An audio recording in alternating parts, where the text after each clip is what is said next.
कक्षा 8 के सामाजिक विषय में नागरिक शास्त्र का पहला अध्याय है हमारा लोकतंत्र। तो इसमें देखिए लोकतंत्र के नीचे एक छोटा सा ओट बना हुआ है। यहाँ पे कुछ फिगर्स बने हुए हैं और यहाँ पे कुछ जनता है, यहाँ पे कुछ चिन्ह है। तो ये कुछ कहते हैं, वोट बहुत ज़रूरी है, इससे ही हमारा लोकतंत्र बनेगा। इस लोकतंत्र में देखिए सबसे ऊपर क्या दिख रहा है, केंद्र सरकार। केंद्र सरकार के नीचे क्या दिख रहा है, राज्य सरकार। उसके नीचे देखिए क्या दिख रहा है, स्थानीय स्वशासन। उसके नीचे देखिए क्या लिखा है, संविधान के 73वें संशोधन के अंतर्गत पंचायती राज की स्थापना की गई। इससे लोकतंत्रीय व्यवस्था गांव स्तर तक पहुंच गई है।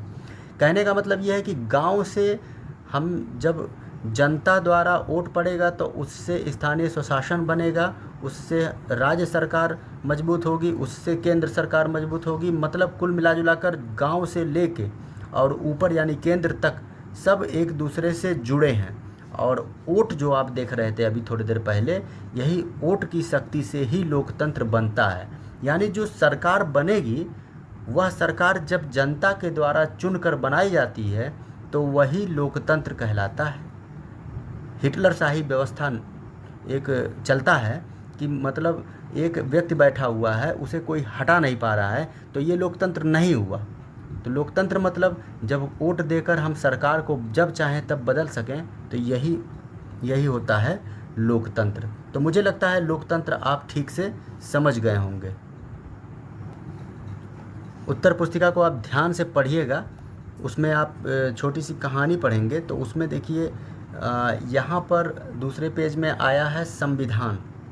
आज़ादी के बाद लोकतंत्र की स्थापना करने के लिए देश का संविधान लिखा गया।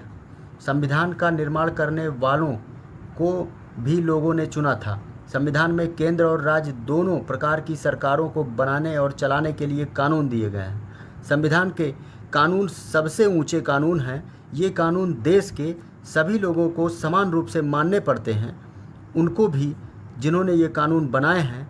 यदि कोई व्यक्ति कानून तोड़ता है तो उसे कानून के अनुसार सज़ा मिलती है।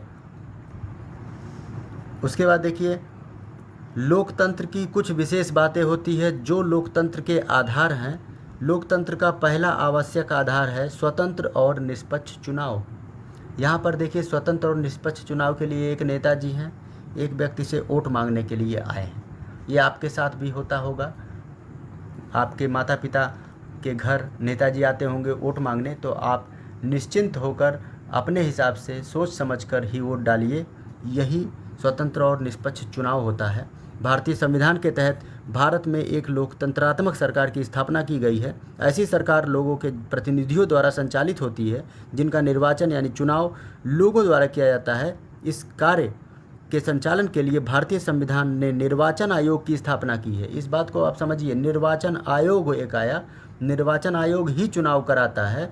तो निर्वाचन आयोग की स्थापना इसलिए की गई है कि जो चुनाव है वह स्वतंत्र और निष्पक्ष हो।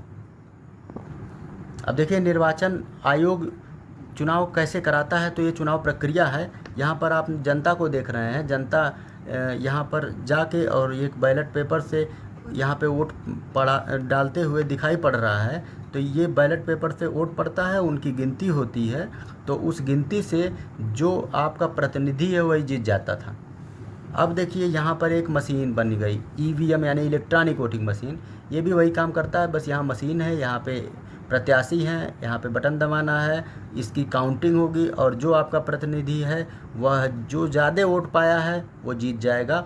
और वह व्यक्ति चुनकर क्या नाम है, चाहे वो मुख्यमंत्री के लिए हमारे विधायकों का चुनाव हो और चाहे प्रधानमंत्री बनने के लिए हमारे सांसदों का चुनाव हो, वो काउंटिंग प्रक्रिया के द्वारा वह चुनकर जाता है और उसके द्वारा क्या नाम है, मुख्यमंत्री या प्रधानमंत्री का चुनाव आगे होता है। चलिए, तो ये एक मशीन है। उसके बाद एक नया मशीन आ गया, वीवीपैट। वीवीपैट क्या करता है कि जैसे इस ईवीएम के द्वारा जो वोट पड़ा उसका एक रिकॉर्ड पर्ची के रूप में इकट्ठा हो जाता है वीवीपैट में। तो अगर आपको विश्वास नहीं है कि हमारा प्रत्याशी जीता है कि नहीं जीता है, तो आप वीवीपैट का जो डब्बा है उस डब्बे में पर्चियों का गिनती करा सकते हैं। अब देखिए एक नोटा यानी नन ऑफ द, अगर आपको कोई भी प्रत्याशी नहीं चुनना है, मनपसंद उम्मीदवार नहीं उठा है, तो आप नोटा को दबा सकते हैं। इसका मतलब आपको इस प्रत्याशियों में से कोई प्रत्याशी पसंद नहीं है। अब देखिए यहाँ पर आपको एक स्वतंत्र न्यायपालिका लोकतंत्र का तीसरा महत्वपूर्ण आधार है। स्वतंत्र न्यायपालिका, आपको न्याय दिलाने के लिए स्वतंत्र न्यायपालिका जो है वह उसका निर्माण किया गया है। तो देखिए लोकतंत्र का डेफिनेशन क्या बना, यानी परिभाषा क्या बना। तो लोकतंत्र लोगों का लोगों के द्वारा लोगों के लिए शासन है। लोकतंत्र लोगों का लोगों के द्वारा लोगों के लिए शासन है। इसमें क्या है कि जब वह शिक्षित एवं जागरूक होगा तभी अपने दायित्वों के प्रति जागरूक हो, वह स्वयं निर्णय लेने की क्षमता रखता हो। शिक्षित व्यक्ति को न केवल अपने देश की समस्याओं की सही जानकारी होती है, बल्कि उनको सुलझाने में भी वह योगदान दे सकता है। शिक्षित व्यक्ति किसी के बहकावे में आकर उसे वोट नहीं देगा, वह व्यक्ति अपने विवेक से उचित अनुचित का निर्णय करेगा। इसलिए लोकतंत्र को सफल बनाने में शिक्षा का महत्व सबसे अधिक है और तभी लोकतंत्र मजबूत होगा। एक अब्राहम लिंकन की बात करके हम इसे समाप्त करेंगे आज के टॉपिक को।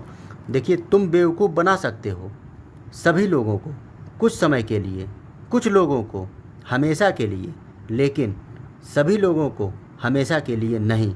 ये अब्राहम लिंकन ने लिखा था। तो इस तरह से आप, हमें लगता है कि लोकतंत्र को समझ गए होंगे। तो आप इस पाठ को पढ़िए और इसके प्रश्नों का उत्तर दीजिए। पहला पाठ के प्रश्न कुछ इस प्रकार से हैं।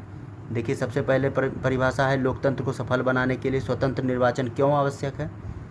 दूसरा है, संचार माध्यम या मीडिया से क्या अभिप्राय है, इससे जनता को क्या लाभ होता है, उदाहरण देकर समझाइए।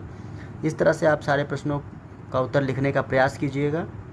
देखिए, वीडियो को पॉज करके आप प्रश्नों को लिख सकते हैं और उसका उत्तर जो है अपने उत्तर पुस्तिका में लिखने का प्रयास कीजिए। जिसका उत्तर जिसे नहीं आता है वो कमेंट बॉक्स में लिखकर कमेंट कर सकता है, उसका आंसर का जवाब दिया जाएगा। धन्यवाद।